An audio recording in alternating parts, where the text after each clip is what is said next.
Well, as expected, we had a huge shakeup in the top 10 this week. Only 3 titles survived from last week. We're going to see what's on the list coming right up.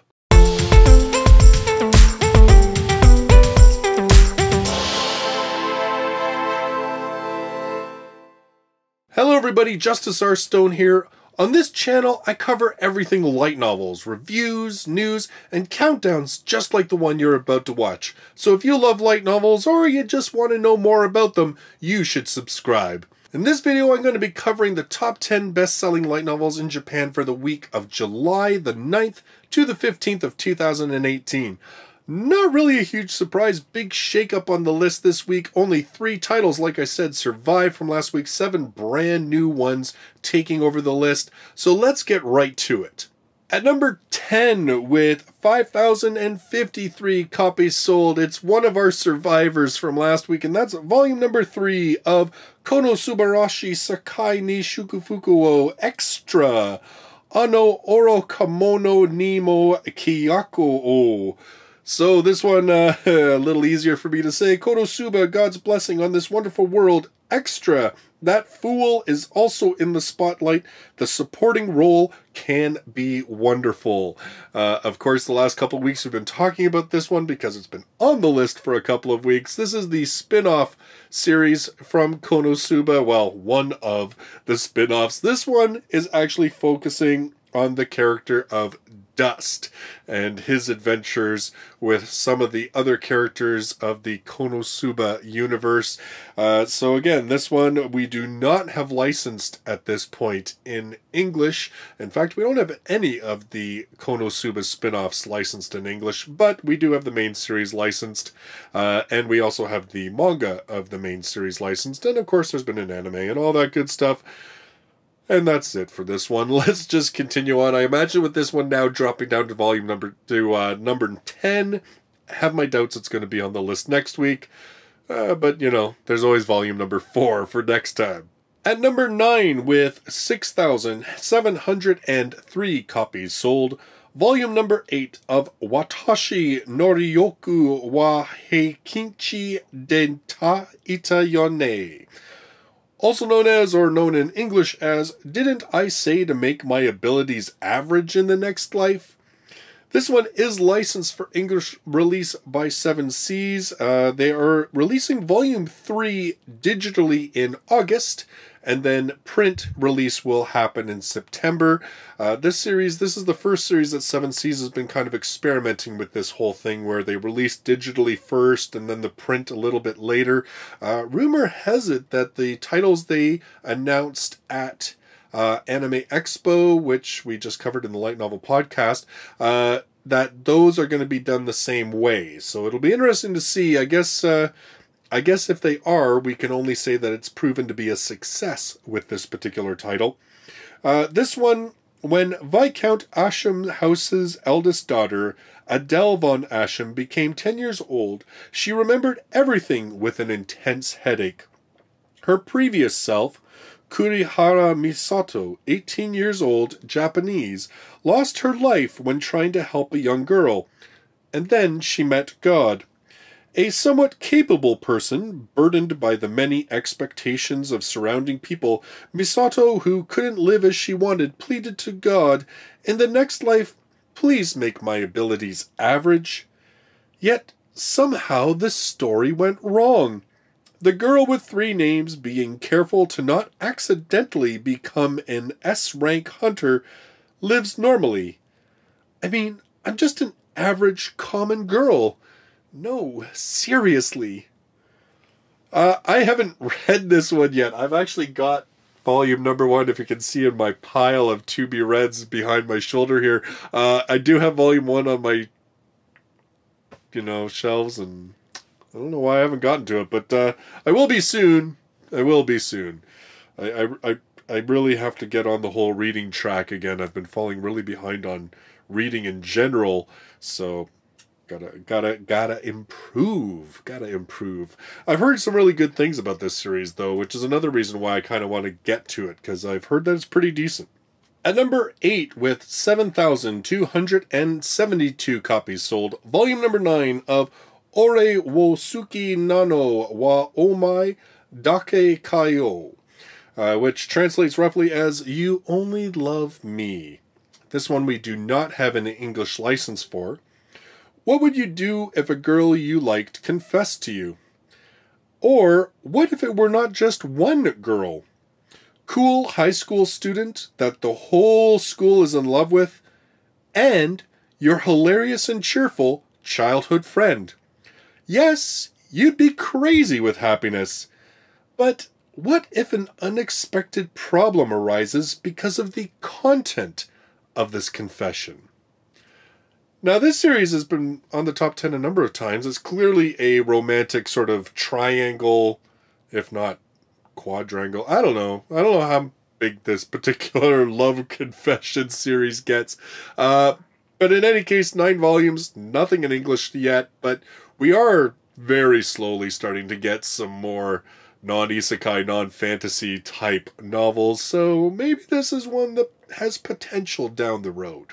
At number 7, with 7,377 copies sold, volume number 2 of Maou gakuin no futekigousha. This one Google translates roughly as Mismatched School Nominee.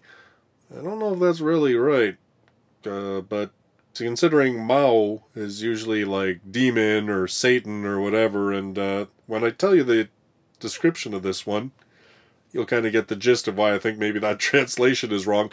This one we do not have an English license on. In fact, this series is, well, I guess it's new enough, really, that there's not much of anything out there.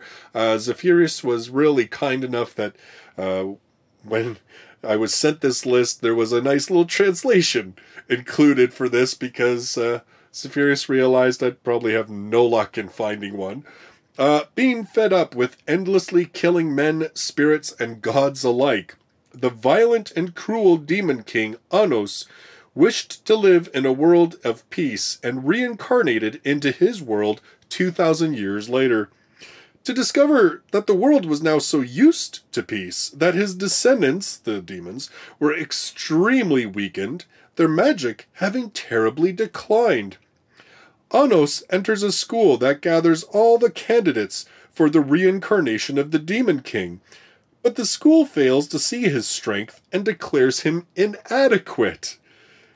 Being labeled as a failure by his own kind, he starts the process of rising through the ranks of the demon hierarchy from its bottom. I don't know, man. I kind of think this one sounds cool. Like, can you imagine?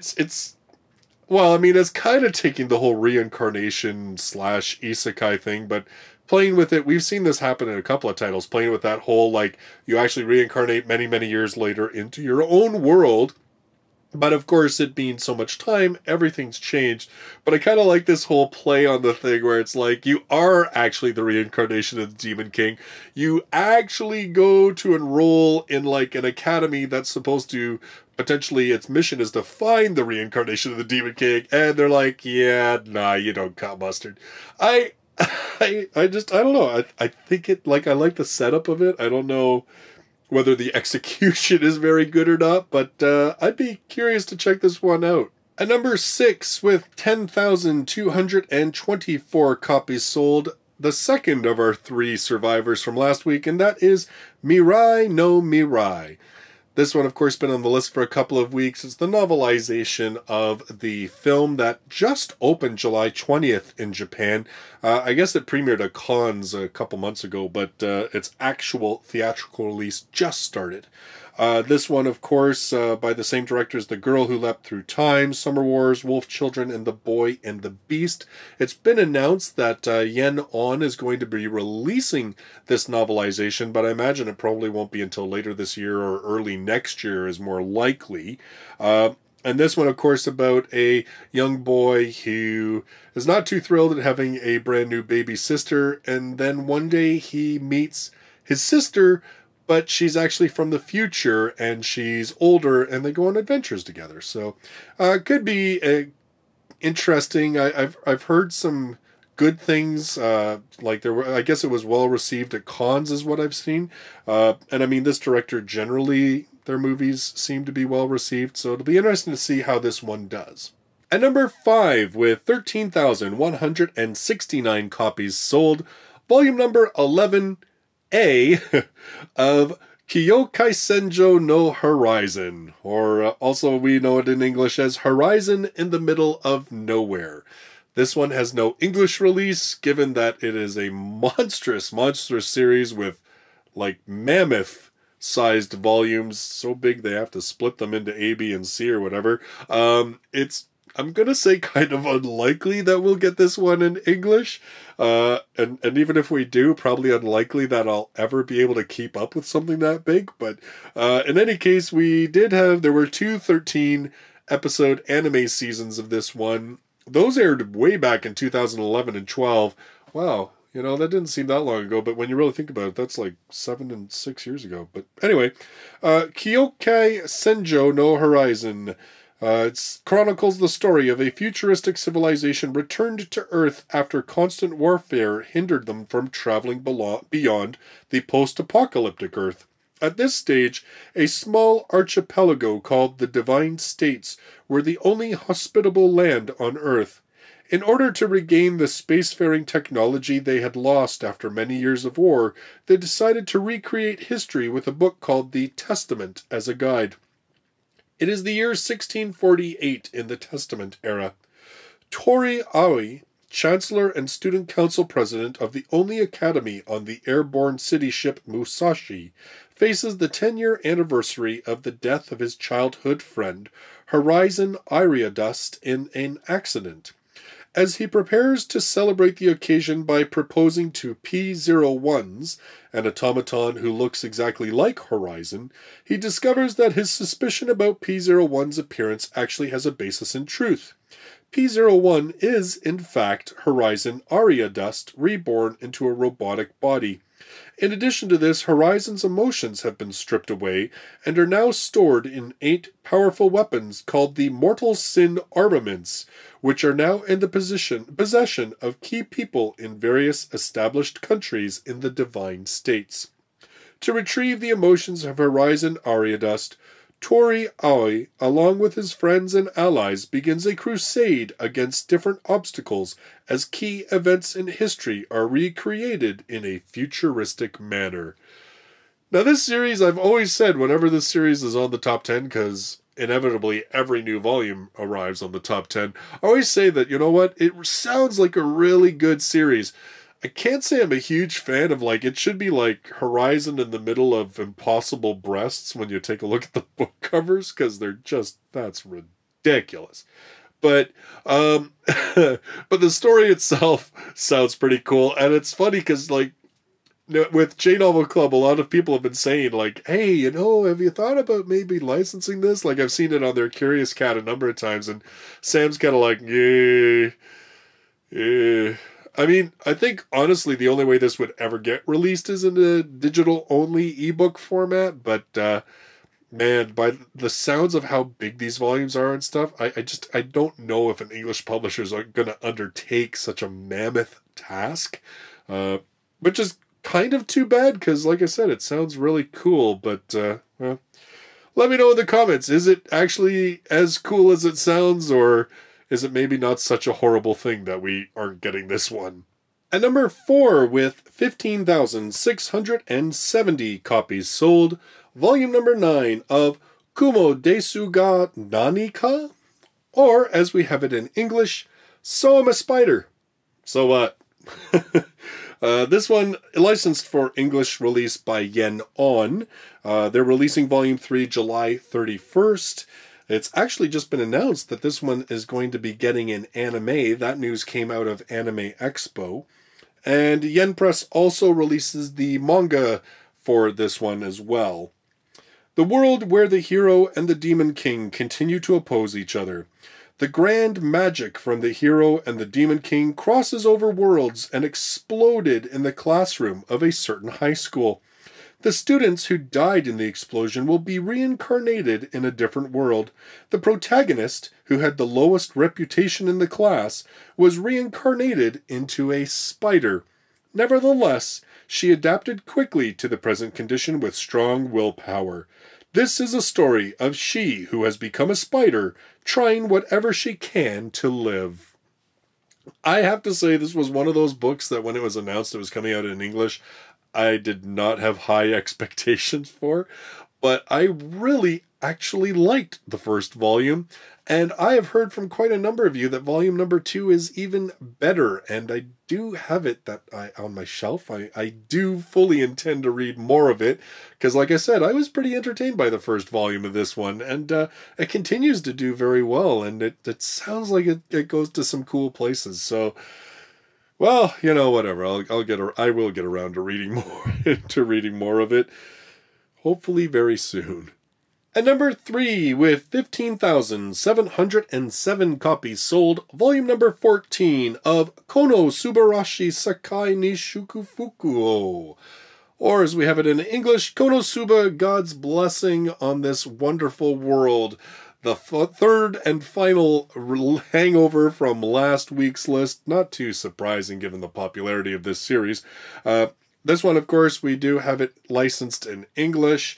Yen On is going to be releasing volume number 6 in August 21st, actually. They're also releasing the manga under their Yen Press banner. And of course, there's been the anime. We had 20 episodes plus a couple of OVAs, which covered volumes 1 to 4. And that one is licensed by Crunchyroll. And as far as I know, you can still stream that one. This series, you know what? Super entertaining. I really like this series. I've got volume 5 on my shelf that I'm hoping to read it in the next week or so. Because I always get a good laugh out of it, you know. It's one of those series that just embraces the absurdity of the whole like isekai and reborn into a fantasy world, and all of its characters are nuts and hilarious, and yeah, it's just a good time. It's just one of those series I love to unwind with. At number 2, with 27,240 copies sold, volume number 10 of Eromanga Sensei. This one, we had a 12-episode anime which aired April to June of 2017. It's streamed on Crunchyroll. Now, we have no English license for the light novel, but it was announced not too long ago that, of all companies, Dark Horse Comics has actually licensed the manga of Eromanga Sensei, and it's currently slated to start releasing October 9th of 2018. So, no light novel, but we are getting the manga. I have to say that I was really kind of surprised that we haven't gotten the light novel. There was so much hype around the anime, and so many people were talking about the anime, and then when Dark Horse picked up the manga, I thought, oh, for sure, somebody's licensed the light novels, and but we got through Anime Expo with 0 announcements about it, and I kind of figured that if they had it at that point, we would have heard about it, because again, like, Dark Horse just announced the manga, and it's coming out in October. I would have thought that if somebody had licensed the light novel, they would have announced that right away to get that sort of competition up, but nothing so far. The new sibling romantic comedy revolves around Masamune Izumi, a light novel author in high school. Masamune's little sister is Sagiri, a shut-in girl who hasn't left her room for an entire year. She even forces her brother to make and bring her meals when she stomps the floor. Masamune wants his sister to leave her room, because the two of them are each other's only family. Masamune's novel illustrator, pen name Eromanga, draws extremely perverted drawings, and is very reliable. Masamune had never met his illustrator, and figured he was just a disgusting, perverted otaku. However, the truth is revealed, that his Eromanga Sensei is his own younger sister. To add to the chaos that erupts between the siblings, a beautiful female best-selling shoujo manga creator becomes their rival. So like I said, it's a series that got a lot of hype train when the anime came out, but at this point now, we're more than a year beyond the anime release. The manga's gotten licensed, but no light novel. My hope for this one to get licensed is decreasing. Well, I don't know if it's even that I'd say I hope, because I don't even know if I would like it, to be honest. But still, I was curious. It was another series that's not a isekai. It's a slice of life type series, even if it is the really uncomfortable whole sister-brother thing, but I don't know. I don't know if we're ever going to get it. Like I said, at this point, I'm not holding out much hope. Finally, at number 1, with 30,297 copies sold, volume number 14 of Death March Kara Hajimaru Isekai Saikatsu, or as we have it in English, Death March to the Parallel World Rhapsody. This one, licensed for English release by Yen On. They're going to be releasing volume number 6, September 18th of 2018. It did have a 12-episode anime, which aired January to March of this year, which streamed on Crunchyroll, and Yen Press is also releasing the manga. Sato, an adult programmer, suddenly noticed that he was thrown into another world wearing casual clothes at level number 1. He gained a high level and many treasures after using the 3 times used disposable magic Meteor Shower once. After that, he intends to do another world sightseeing tour. He meets 3 beastkin girls, beautiful purple and black-haired sisters, and an eccentric blonde-haired elf girl, along with various people during his trip. Although occasionally fighting demons and demon lords, this is a heartwarming fantasy story. So this one, kind of interesting to me that it continues to do very well in Japan. Like I said, it's always hitting high on the top 10 whenever there's a new volume. The anime was really poorly received, and I know that I think part of that was because of the whole thematic material of slavery and how that was treated in the light novel. I did see a number of people that, or, well, it's treated that way in the light novel too, but in the anime as well. I saw a number of people weren't too thrilled with that. Somewhat understandably, it's very much glazed over. At least it was when I was reading the light novel. I've only read the first volume, admittedly. I don't know. Like, what do you guys think? Like, what do you think? Have those of you who have continued to read the light novels, whether you're reading them in English or whether you're, keeping up with fan translations or reading it in, Japanese, let me know. Like, what's this series really like? Let's forget the anime whole thing and let's just talk about the light novel. Is the light novel better? Is the light novel good? I'm kind of like, I have to say, like, I kind of find the whole, just chill type isekai, let's explore this other world, I find that appealing, but again, it's all about the execution and just how it goes. So yeah, I'm just kind of curious, what's the series like if it's further ahead? Let me know in the comments down below. This week I'd like to say a special thanks to Jean-Luc Chartier, Ricardo Matos, Renzaz, Alex Y, and Mike B for their support on Patreon, as well as all the supporters that I have over on Patreon who continue to support this channel, to support the Light Novel Podcast, and all of my projects. You know what? It's really made a difference, and I really, really appreciate it. And, I've been keeping up with some stuff for patrons, but I want to do a lot more for you. So I'm looking at some projects and talking about some things with people. So we'll see what happens. Hopefully I'll have some more news for the Patreon side of things very shortly. So those are your top 10 best-selling light novels in Japan for the week of July 9th to the 15th of 2018. Big shakeup. We've got a whole bunch of more titles coming in the next, I think there's like a bunch of stuff coming out this coming week. So it'll be interesting to see just sort of how this list shakes out in the next week.